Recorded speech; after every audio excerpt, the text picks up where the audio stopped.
Queridos, que a graça e a paz do nosso Senhor e Salvador esteja com todos vocês nesta noite, amém? O pastor Zedequias, o nosso pastor lá da igreja, o pastor Isaías também da igreja de Ribeirão, manda um abraço. E as curas, né? O quanto antes aí para o pastor Otoniel, a família dele, para que todos nós possamos ter um olhar especial também para esse vírus que ele ainda continua. Olhando aqui, eu vejo o Paulo Chapa, um grande amigo nosso, de jornadas, né, Paulo? De tantas e tantas vezes, indo lá para o Amazonas, e muitas, a Denise também nos acompanhou a última jornada.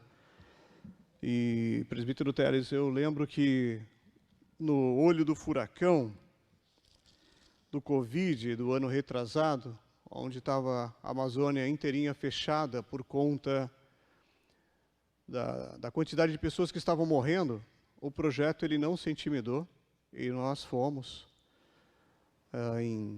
acho que 16 pessoas para cuidar dos ribeirinhos, mais uma vez, novamente.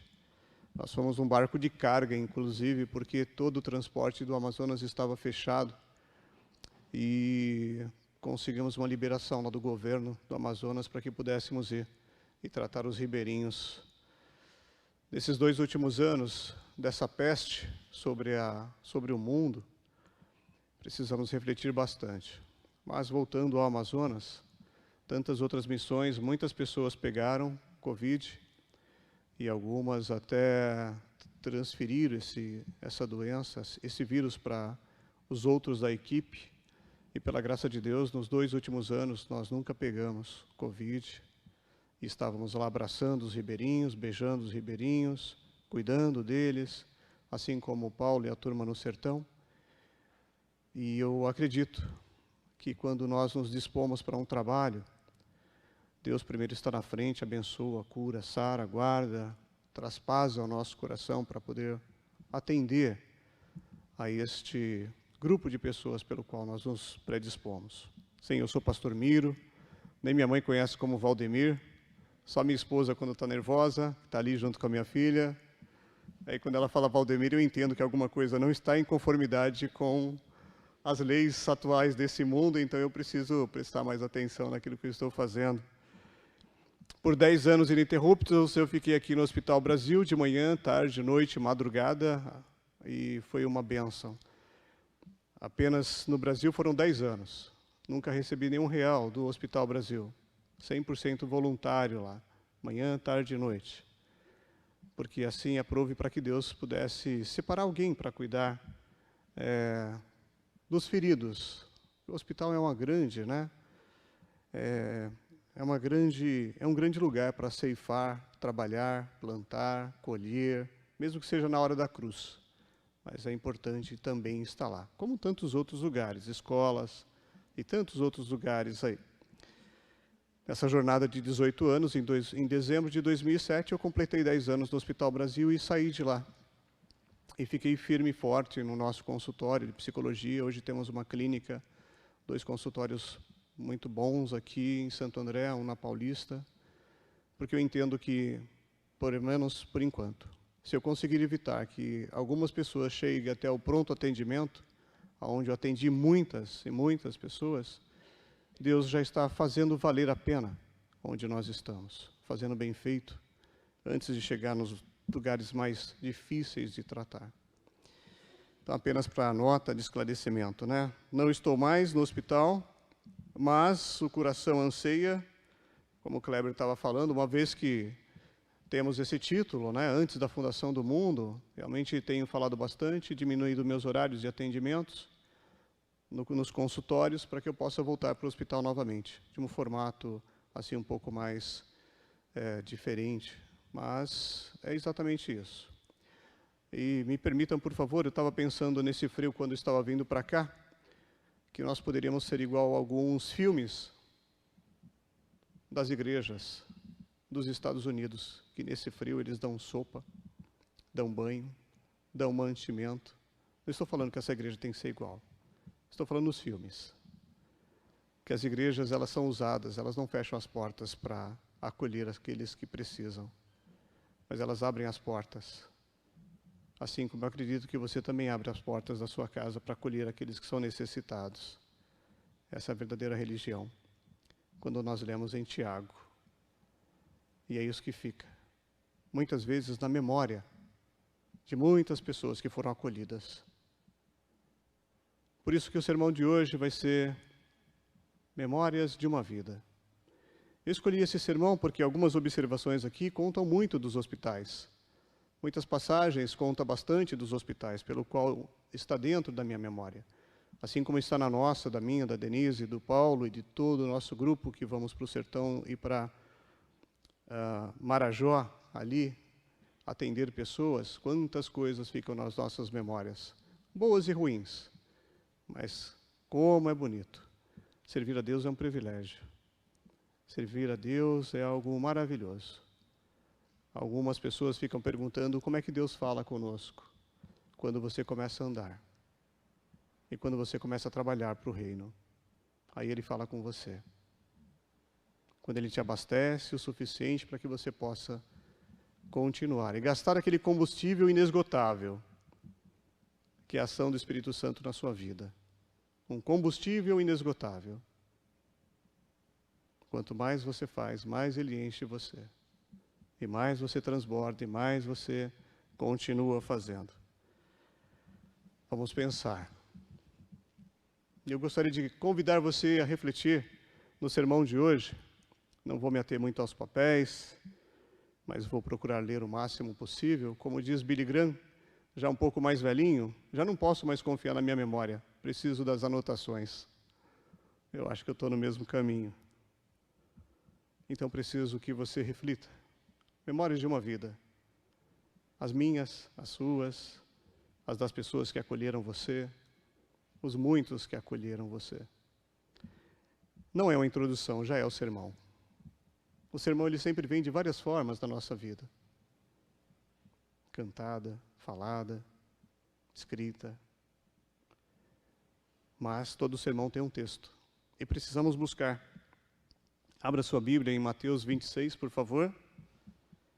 Mateus, capítulo 26 em diante. Deixe sua Bíblia aberta, por gentileza. Vamos taxiar, vamos trabalhar bastante aí nos textos.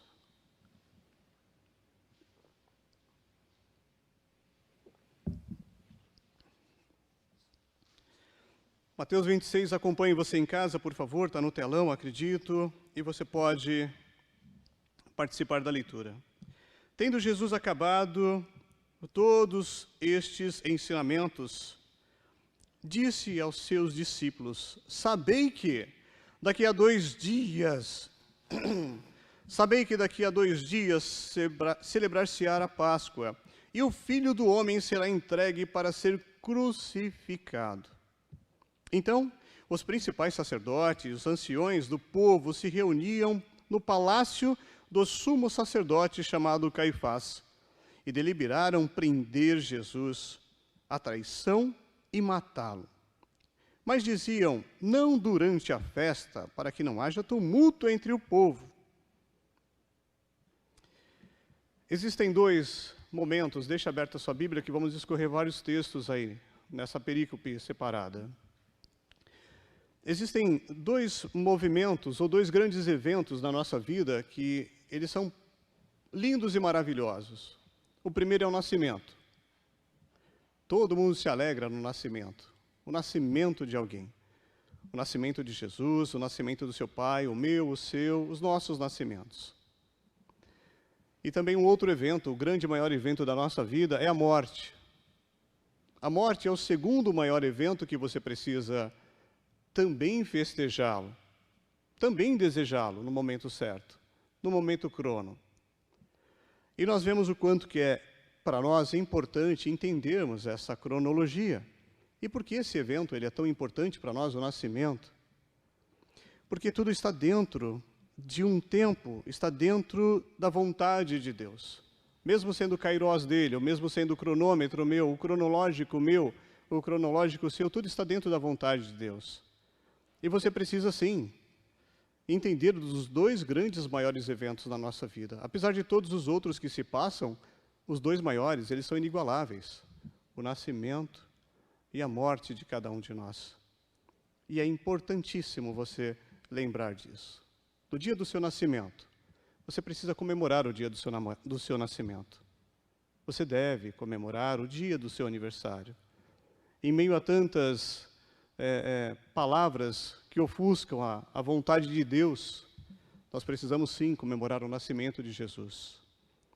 Assim como comemoramos a morte e a ressurreição de Jesus. 2 grandes eventos na vida de Jesus. 2 grandes eventos, meu e seu. Muito se tem falado na ciência sobre o que acontece quando nos primeiros anos ali, naquele olhar, no proceder, na sensação, na informação de um bebê. Como que isso está acontecendo? Ele está olhando para mim? Ele está ouvindo o pai? Ele está ouvindo a mãe? Ele consegue direcionar a atenção? Saiu ali do quentinho, dentro de uma bolha de água ali, e qual será a sensação dele? O que ele consegue ver? Será que ele consegue enxergar o pai? Ele consegue ver o relevo ali do pai e da mãe? Ele consegue ouvir direitinho no momento do nascimento? Ele consegue ouvir o choro dele? Essa é uma das grandes coisas pelo qual a ciência procura saber, procura entender, procura vislumbrar e oferecer de resultados para nós. A hora do nascimento, o que realmente acontece na hora em que em determinado momento você vê a luz artificial. Ou, se for lá no Amazonas, a luz do mundo. O sol. Ou a noite. Então, o que, de repente, nesse momento do nascimento, você consegue enxergar? Quais seriam os primeiros registros na sua vida para que o cérebro possa começar a gravar ali? Mas ele já grava desde do ventre da mãe. Já existe ali uma formatação de gravar, de ter, mas como ele consegue? O que ele retém? Quais são as primeiras informações? Esse é um dos grandes momentos que a ciência quer descobrir. Mas não dá, para ligar eletrodo e fazer uma série de outras coisas lá para o bebê. Mas a Bíblia já define isso para nós. Olha só, a Bíblia relata que antes mesmo do ventre da nossa mãe, ele já nos conhecia. Jeremias 1:5, antes mesmo de te formar no ventre materno, eu te escolhi. Antes que viesse ao mundo, eu te separei e te designei para missões de profeta das nações. Olha só que coisa linda. Mais um pouquinho adiante, lá em Salmo 139:13, tu formaste o íntimo do meu ser e me teceste no ventre da minha mãe tecer. É incrível. Olha só o salmista falando que antes mesmo de sair ali um bebê, Deus já estava tecendo todo aquele corpo. No Salmo 22:10, desde o meu nascimento fui consagrado a ti. Desde o ventre da minha mãe, tu és o meu Deus. Mas esse é o segredo. Será que nós consagramos os nossos pequenos no primeiro instante? Consagramos os nossos pequenos de uma forma diária no ventre da nossa mãe, para que neste nascimento verdadeiramente aconteça ali, como acabamos de ler, desde o meu nascimento? Às vezes eu costumo exagerar um pouco, falando que nós temos 4 atestados. Um de nascimento, quando as células se dividem, porque é o dia do nascimento que Deus fez você. O outro, é exagero, mas vamos lá, retenha o que é bom. O outro é quando você nasce, que você já nasceu aos olhos de Deus. O outro atestado de morte é quando você, de óbito, porque você morreu. Mas e o quarto? É o dia da ressurreição, diante do Deus vivo. Ali é um outro dia, é um outro atestado. É o resumo de todo o nascimento que você teve, nascimento e morte diante de Deus. 4 datas, resumo isso apenas em 2. Que fica mais fácil para mim e para você. Dentro do crono de Deus, 2 datas, o nascimento e a morte. Deus anuncia pela boca dos sacerdotes ali que eles estariam talvez no controle e achando que estariam no controle fazendo tudo isso dentro da cronologia de Deus, os homens acreditam que estão no controle. Mas é no controle do quê? Os sacerdotes se reuniram ali e falaram assim, vamos dar um jeito. Sabeis que daqui a 2 dias, Jesus fala, lá no versículo número 2, sabeis que daqui a 2 dias, olha só Deus falando. Kairós de Deus. Daqui a 2 dias é Kairós de Deus. Para mim e para você é o crono meu e seu. Mas daqui a 2 dias é a vontade de Deus. É o Kairós de Deus. É o tempo de Deus para mim e para você. E os sacerdotes, eles se reúnem para pegar Jesus, acabar com a vida de Jesus. Mas não pode ser na Páscoa, vai gerar muito tumulto, tem muita gente aqui, não pode acontecer no crono do homem, que nem sempre conta com o Kairós de Deus. E aí o diabo acha que ele está fazendo a festa naquele momento. Olha só a diferença de tempo. O Kairós de Deus, o diabo não tem acesso, mas ao cronômetro, ao crono do homem, ele tem acesso. Ele participa do crono, mas não participa do Kairós. Por isso que ele estraga o meu e o seu crono, o meu e o seu tempo. E precisamos ter um olhar especial, porque o diabo acha que está à frente, mas na realidade ele não está. Porque Jesus já havia falado daqui a 2 dias. Aqueles homens estão se reunindo, não pela vontade deles ou do demônio, estão se reunindo porque Deus já havia falado.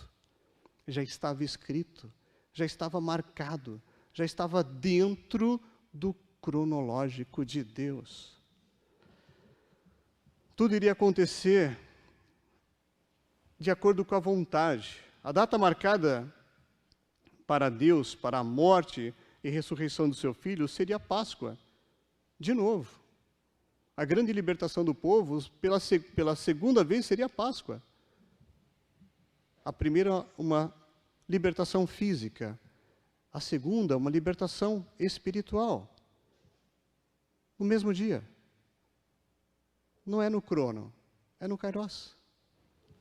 E os sacerdotes achando que seria no crono dos homens, mas não.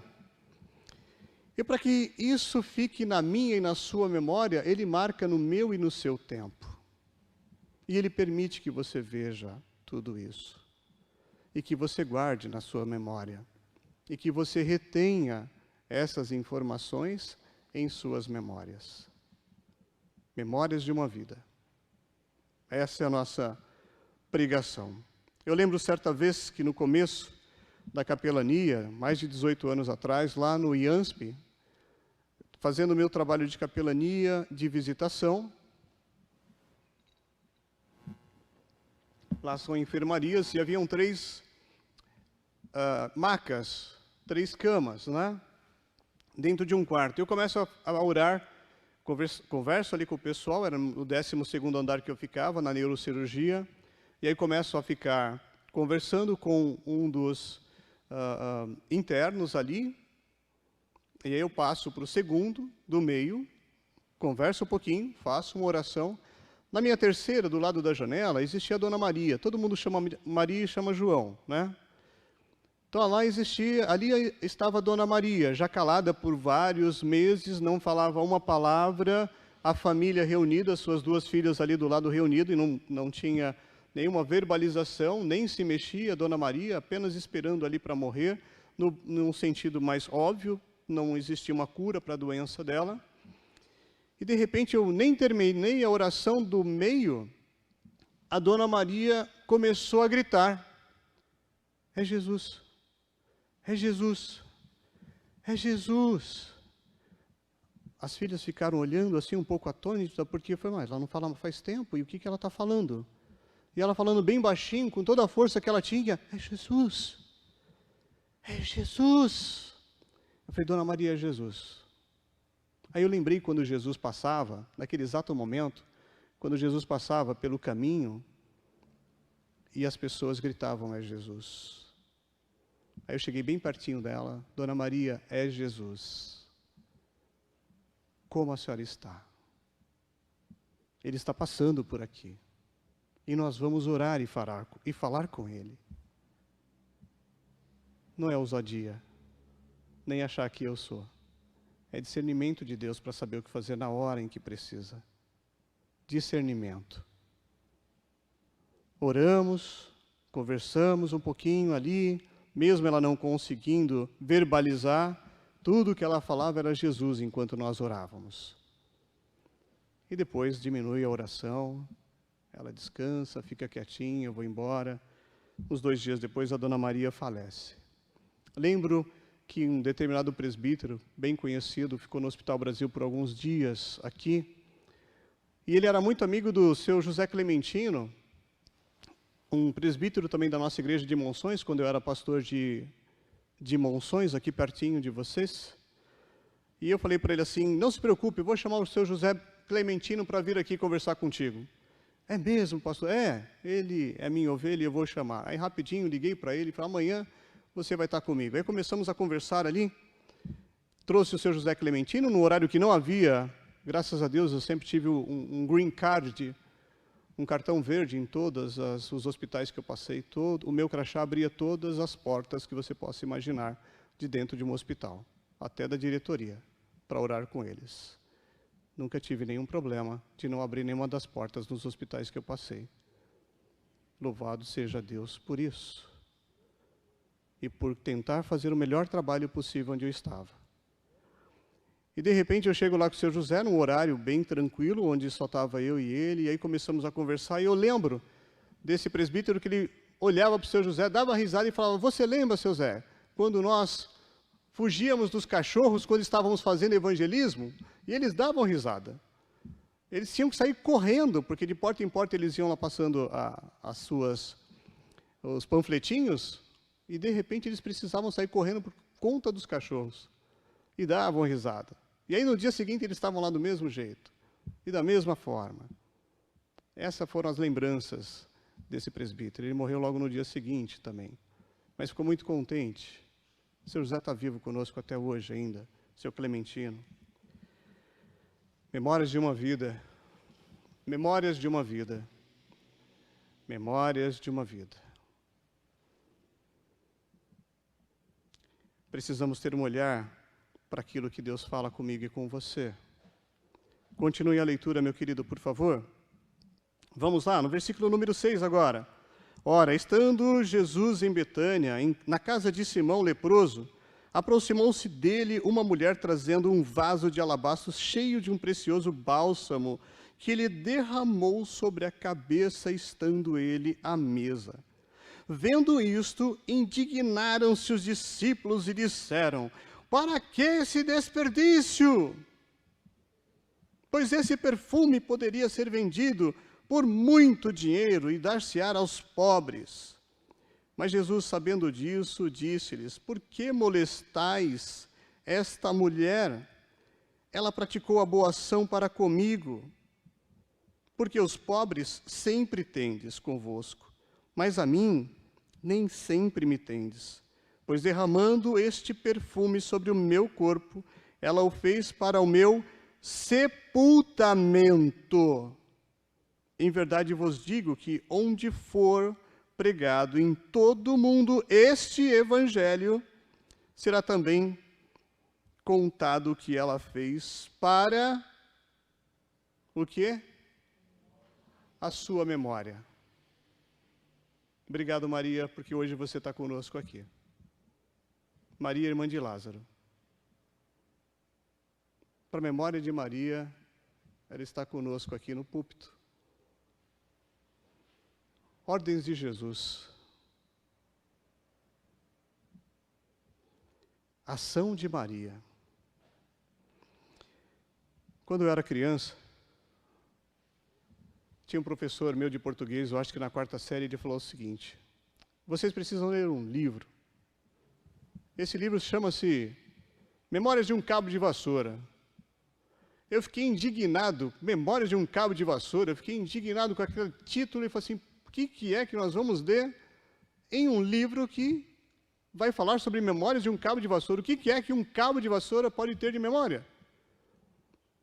Aí depois de lendo o livro, dele explicando direitinho, a memória do cabo de vassoura é que ele era uma semente, que precisou romper a terra, que precisou transformar-se em uma árvore, e depois ser abatida e levada para uma indústria e ser transformada em cabos de vassoura. E ali ele conseguia participar da vida das pessoas. É claro, é uma metáfora.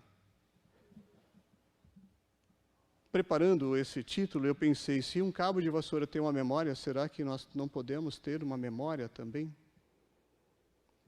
E guardarmos aquilo que Deus fez por mim e por você? Eu lembro que, nas minhas memórias, um cabo de vassoura servia para ser cavalo, servia para ser espada. 2 cabos de vassoura viravam um carro com um pneu com água dentro para que pudéssemos brincar de carro na estrada, na rua. E também lembro que a minha mãe às vezes pegava o cabo de vassoura e falava, vai quebrar na sua cabeça, vem aqui. E a gente saia correndo, eu e meus irmãos, e de repente conseguia correr um pouco mais que era, e o cabo de vassoura não nos alcançava. Memórias de um cabo de vassoura. Mas memórias também de um pastor que lembra daquilo que precisamos entender de vontade de Deus. As vontades de Deus. Quais, de uma certa forma, foram as suas memórias, as suas lembranças no dia de hoje? Qual a sua memória no dia de hoje? Desta semana que passou, desse mês que acabou de ir embora e desse ano. Quais são as suas memórias, meu querido? O que é que está guardado em você como memória? Nesse período, reflita um pouco. Sermão interativo. Isso. Quais são as suas memórias? Pense agora, por favor. Pense. Sermão interativo. Pense quais são suas memórias. Me faz trazer a lembrança. O que vem na sua memória agora? Vamos lá. Pense.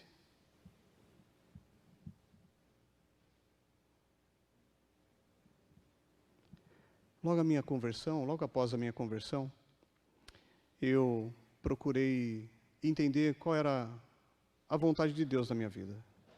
E aquilo me perturbava de tamanho grau que eu ficava doidinho da Silva sem saber o que fazer. E de repente, lendo ali, incomodado, eu falei assim, eu vou em algum congresso missionário. Aí o primeiro que eu achei foi em Maringá. Peguei o ônibus, chegar até Maringá foi um milagre. Isso fica para um próximo conto de memória. Chegamos lá, eu lembro que o pastor, ele desenvolvendo, era só sobre missões, e um determinado pastor, ele falou assim, bom, eu gostaria que vocês orassem, isso há 25 anos atrás, gostaria que vocês orassem, por favor, sobre a China.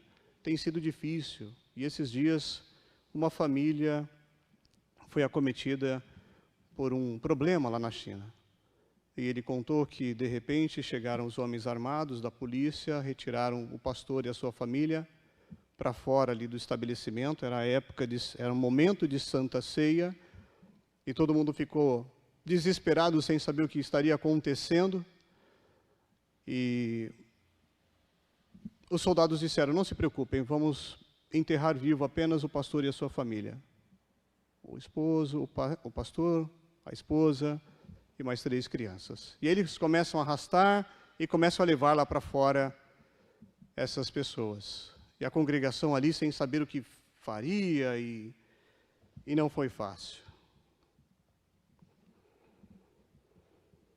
No versículo 6, nós olhamos um leproso, Simão. Olha só, ora, estando Jesus em Betânia, na casa de Simão o leproso. Esse Simão trabalhava num cortume.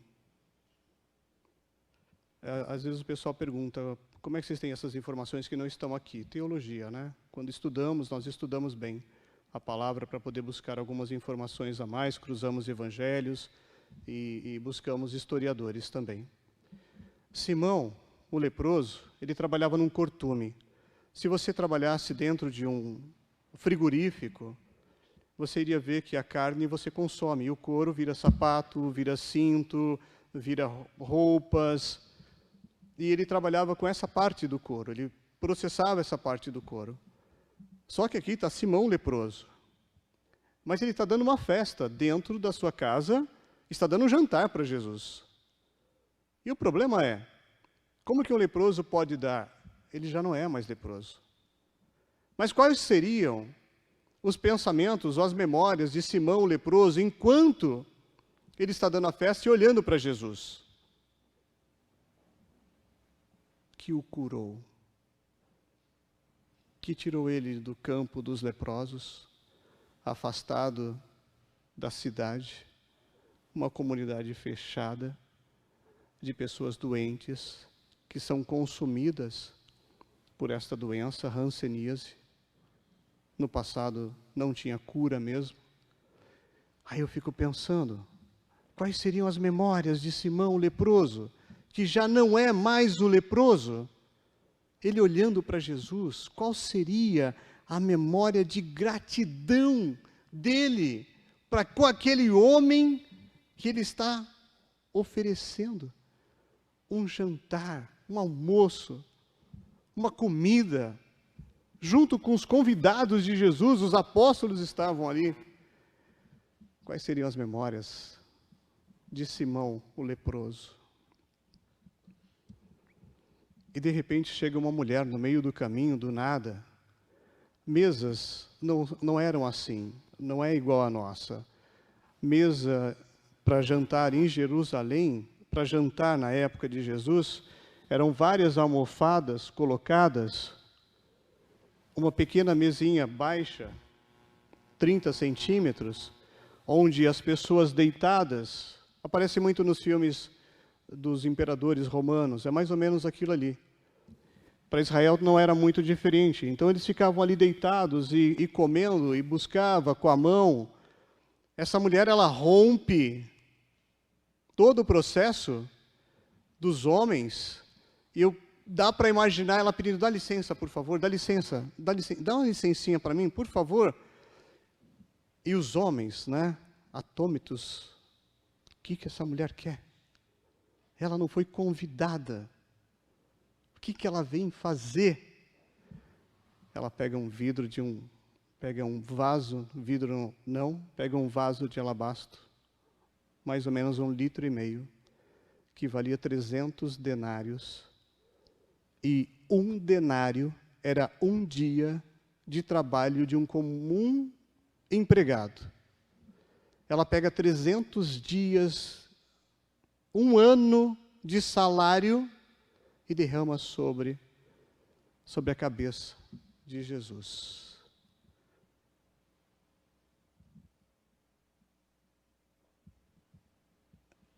Só servia esse óleo para cura, para perfume,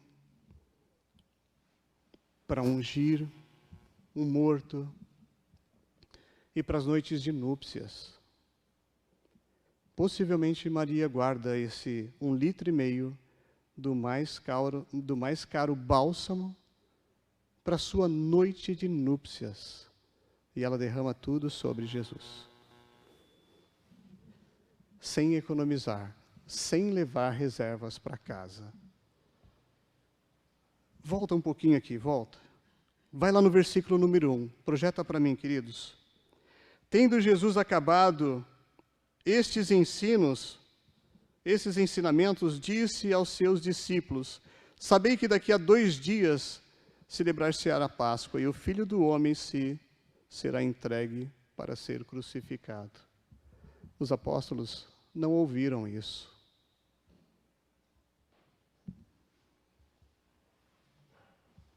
Eles estavam tão animados para a festa, tão animados para o jantar, que eles não conseguiram ouvir os ensinamentos de Jesus, que falou assim, no Kairós de Deus e no crono de Deus, daqui a 2 dias serei pendurado no madeiro. Talvez não deram muita importância, Jesus não poderia ser morto, não fez mal para ninguém, ia ser condenado do quê? Mas essa mulher, possivelmente por seguir Jesus, ouviu essas palavras, e na mente, na memória dela, ela pode ter puxado e falado, o que eu devo fazer? para agradar esse homem? Qual será a minha gratidão por ter visto meu irmão sair de um túmulo depois de 4 dias, já fedendo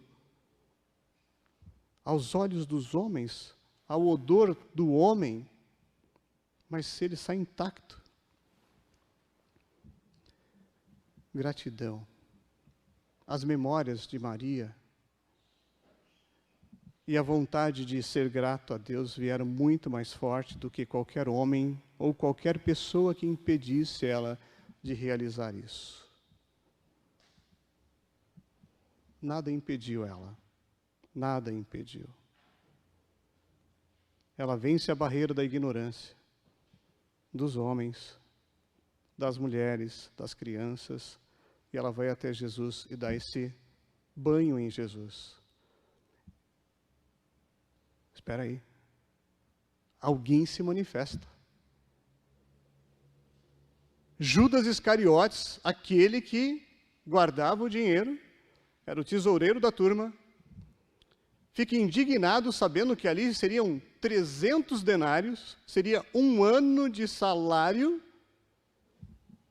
e fala, poderíamos dar aos pobres. E aí os outros apóstolos, eles entram na loucura compartilhada na psicologia, e vão juntos com Judas. O que é isso?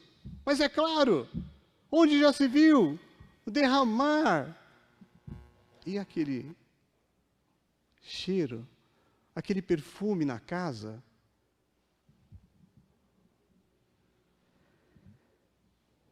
Ela era pobre, de uma comunidade pobre, de uma família pobre, e agora traz o melhor que ela tinha guardado para a sua noite de núpcias. Maria quebra e derrama tudo na cabeça de Jesus. Porém, ela antecipa o ungí-lo para a sepultura, porque essas são as palavras de Jesus. Por que vocês perturbam essa mulher? Por que vocês molestam esta mulher? Ela fez para mim a sepultura. Ela fez para mim a sepultura.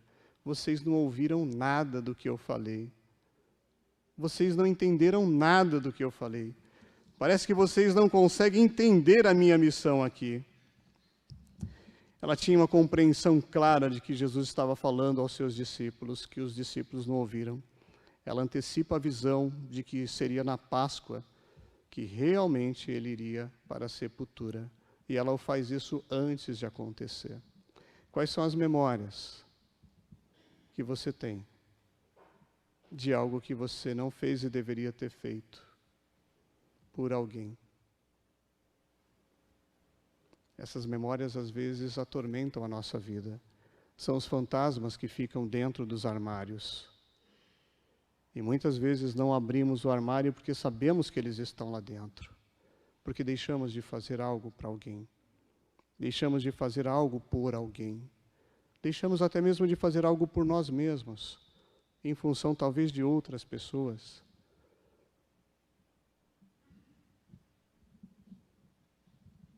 É impossível fazer a obra de Deus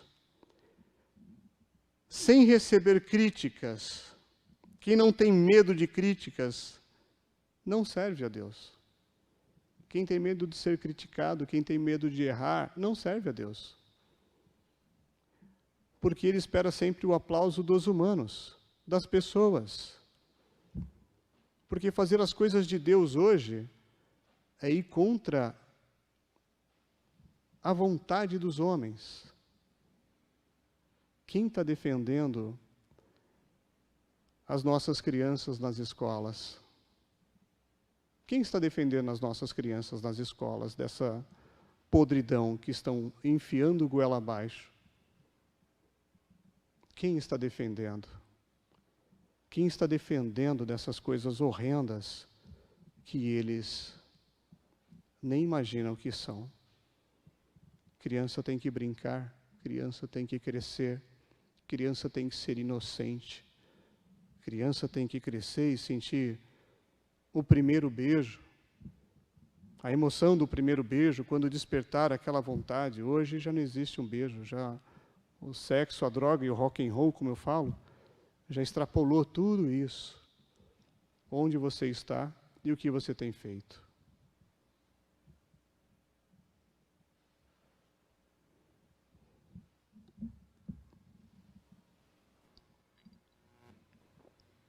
Sei que temos mais 50 minutos de culto, mas eu vou adiantar.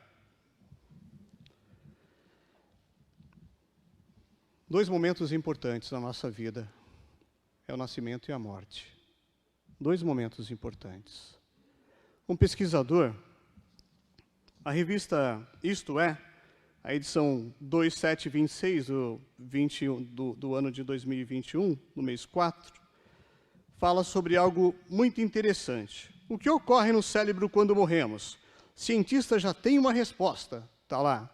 Peguei esse texto da Isto É, número 2726. Procure lá, por favor. Imagine reviver toda a sua vida num curto espaço de tempo em segundos, como um relâmpago que está fora do seu corpo, assistindo um momento memorável que você viveu. É exatamente isso, é uma recordação. Quando um paciente de 87 anos desenvolveu epilepsia, o Dr. Raul Vicente, da Universidade de Tartu, da Estônia, e seus colegas utilizaram uma eletroencefalografia contínua, um EEG, para detectar as convulsões e tratá-lo. Durante essas gravações, o paciente teve um ataque cardíaco e faleceu. Esse evento inesperado permitiu que os cientistas registrassem as atividades de um cérebro humano pela primeira vez em seu momento de falecimento. Pouco antes e depois que o coração parou de funcionar, vimos mudanças, entre aspas, vimos mudanças na faixa específica de oscilações neuronais. As oscilações cerebrais, conhecidas como ondas cerebrais, são padrões de atividades cerebrais rítmicas normalmente presentes em cérebros de humanos. Os diferentes tipos de oscilações, incluindo gama, estão envolvidas funções altamente cognitivas, como concentração, sonho, meditação, recuperação de memória, processamento de informação e percepções conscientes, assim como aquelas associações aos flashbacks de memória. Através dessas oscilações, na recuperação da memória, o cérebro pode produzir uma última lembrança de eventos importantes da sua vida, pouco antes de morrer. Semelhantemente aos relatos e experiências de quase morte, explicou o Dr. Zeman. Sabe qual será as últimas coisas que você vai ver, sentir e ouvir? As memórias da sua vida. Sabe aquele filminho? Quando você estiver vivo, nos seus últimos suspiros, eles vão tentar aparecer. E quais serão?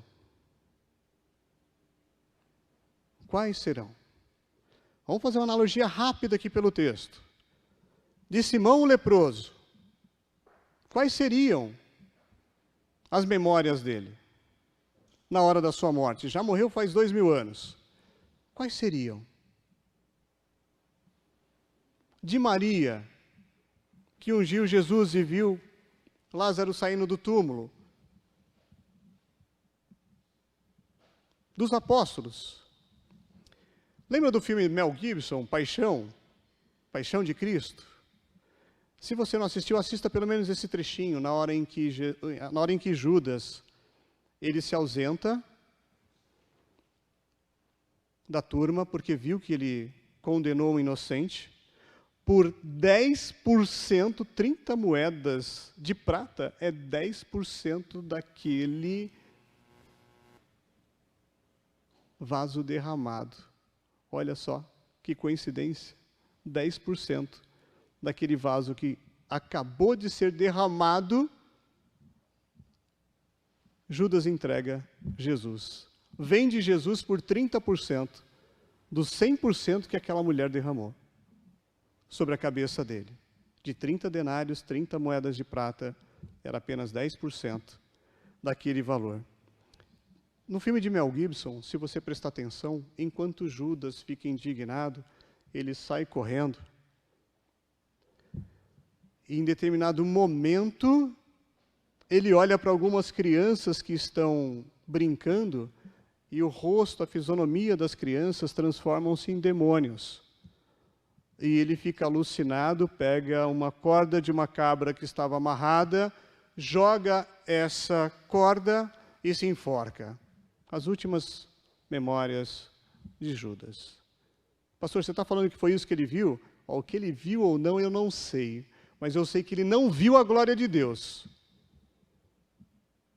O que ele deve ter visto, eu não sei. Mas a glória de Deus ele não participou. E isso precisamos ser enfáticos. E no filme de Paulo, apóstolo, que eu acho que todo mundo assistiu, enquanto ele está ali para ser decapitado, a cabeça está para ser separada do seu corpo, ele começa a ver Estevão. Aonde ele fala, eu vejo o Senhor, a glória de Deus. E ele está ali vendo. Mas Estevão vem até ele. E as pessoas que de uma certa forma ele também participou para caçar, também estão vindo no filme. E ele se sente muito bem ali. Porque são as memórias de Deus transformando os últimos segundos da vida dele. Olha que coisa incrível. O nosso cérebro reproduzindo exatamente isso. Quais serão as suas memórias, meu querido? Memórias de Judas, memórias de Estevão e as memórias de Jesus. Pai, perdoa, eles não sabem o que fazem. Aí acaba com a gente. Hoje mesmo vai estar comigo no paraíso. Nossa, isso é demais. Cuida aí da Maria, minha mãe, por favor. Ela precisa envelhecer com alguém. João, você é o mais novo. Você vai ser o último dos apóstolos a morrer. Cuida dela para mim, por favor. Quais serão as nossas últimas memórias?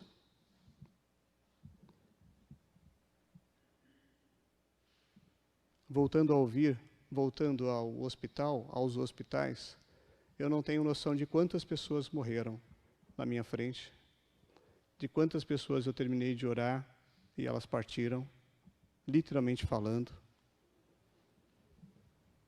e de quantas pessoas morreram segurando na minha mão. Ou o que elas viram ou deixaram de ver. Mas alguém precisava estar lá. E você precisa estar no lugar onde Deus queira que você esteja. Para que as suas memórias, as memórias dessas pessoas possam refletir a imagem de Jesus nos últimos momentos da vida dela. Ou nos melhores momentos. Você não esqueceu, nunca. Acredito eu, o nome da sua professora do primeiro ano.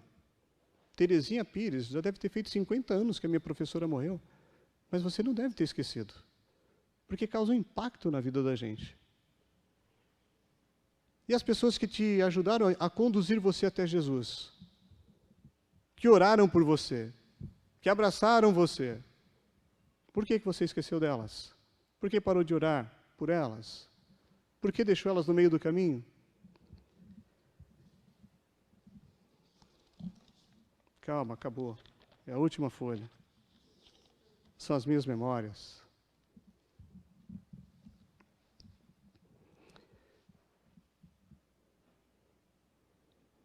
Qual serão as suas memórias em seus últimos momentos de vida? Quem vai estar com você na sua cabeça? Mesmo que talvez a família não esteja. Mas quais serão as suas memórias? Você vai para casa e vai refletir? Você precisa refletir? A minha preocupação quando era não evangélico é que eu precisaria arrumar pelo menos uns 4 ou 6 amigos. Como eu sou magrinho, não peso tanto assim, uns 4 amigos para carregar meu caixão. Essa era a minha preocupação, sabia? Eu preciso de pelo menos 4 pessoas para segurar meu caixão. Pelo menos 4 amigos eu preciso ter para segurar meu caixão. Era a minha preocupação. Aí eu descobri que nada disso é necessário, apenas Jesus. Porque quem anda com Jesus tem uma legião de amigos. E nem precisamos de pessoas para carregar o nosso caixão. É importante para mim e para você saber quais são as memórias do que Jesus fez na minha vida e na sua vida. Qual é a minha gratidão, a sua gratidão? Qual é a nossa gratidão, querido? Qual é a nossa gratidão?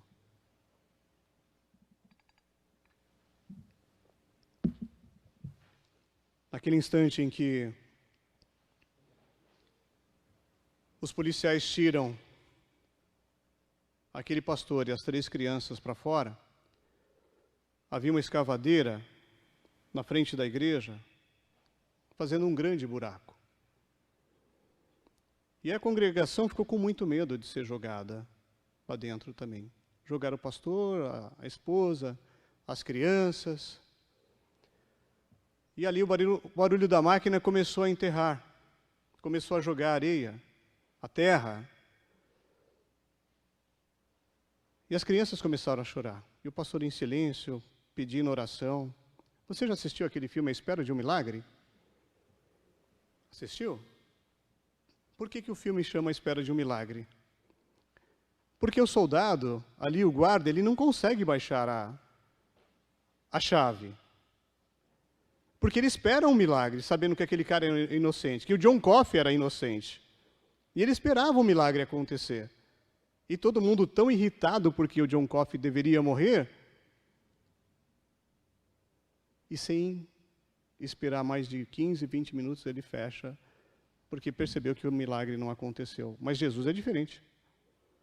O que vocês acham que aconteceu quando a escavadeira está ali jogando, enterrando, e as crianças gritando?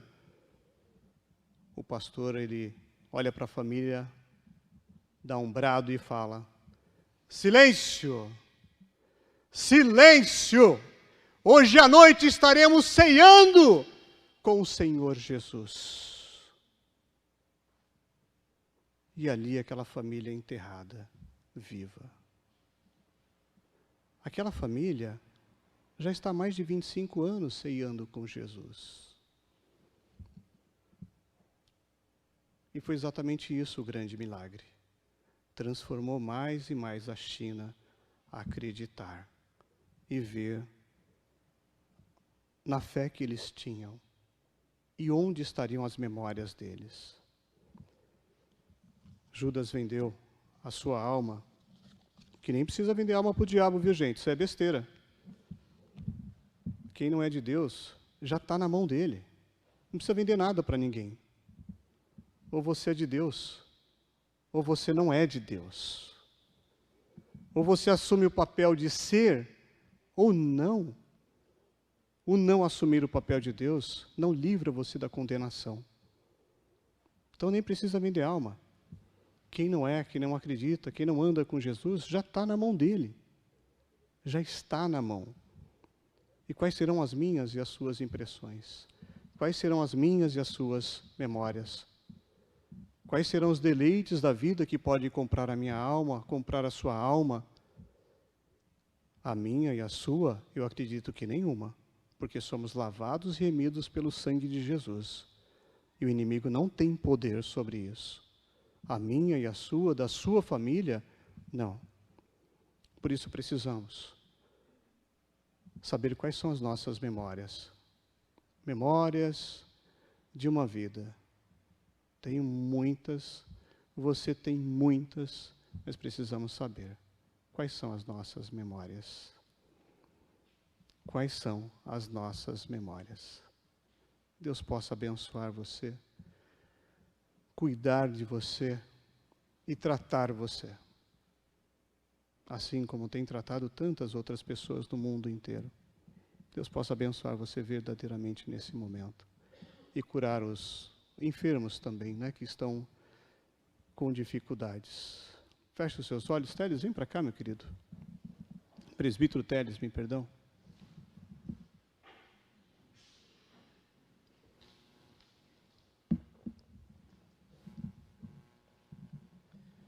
Vamos fazer uma oração nesse instante, pedindo a Deus paz, tranquilidade.